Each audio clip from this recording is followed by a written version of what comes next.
Hi friends, നമസ്കാരം. പുതിയൊരു വീഡിയോയിലേക്ക് ഏവർക്കും സ്വാഗതം. Welcome to my channel VB Achu home. ഇന്നത്തെ വീഡിയോയിൽ നല്ലൊരു ഹോം റെമഡിയാണ്.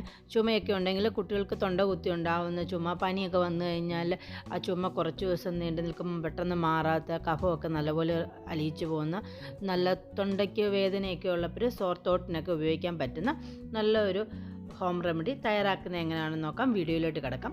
മിക്സിയുടെ ഒരു ജാർ എടുത്തിട്ടുണ്ട്. ജാർ നല്ലതുപോലെ കഴുകി വൃത്തിയാക്കി ഒട്ടും വെള്ളമയമില്ലാതെ തുടച്ചെടുക്കണം. ഇതിലേക്ക് ഒരു 200 ഗ്രാമോളം കൽക്കണ്ടം ചേർത്ത് കൊടുക്കുന്നുണ്ട്. കൽക്കണ്ടം കഫമൊക്കെ അലിയിച്ചു പോകുന്നതിനും സോർ തോട്ടിനും ഒക്കെ പ്രിവെൻറ്റ് ചെയ്യുന്നതിന് വളരെ ഹെൽപ്ഫുള്ളാണ്. ഒരു ടീസ്പൂണോളം കുരുമുളക് ചേർത്ത് കൊടുക്കുക. കുരുമുളക് നല്ലൊരു ആൻറ്റി ഇൻഫ്ലമേറ്ററി ആണ്. നമ്മുടെ തൊണ്ടയ്ക്ക് എന്തെങ്കിലും ഇൻഫെക്ഷൻസ് ഒക്കെ ഉണ്ടെങ്കിൽ കഫം അലിയിക്കുന്നതിനൊക്കെ ഹെൽപ്ഫുള്ളാണ്. പിന്നെ ഇതിലേക്ക് വേണ്ടത് ജീരകമാണ്.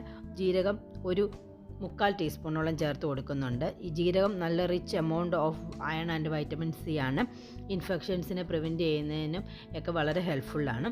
ജീരകവും കുരുമുളകും നല്ലതുപോലെ കഴുകി വെയിലത്ത് വെച്ച് വൃത്തിയാക്കി ഉണക്കിയതിന് ശേഷം ഉപയോഗിക്കുക.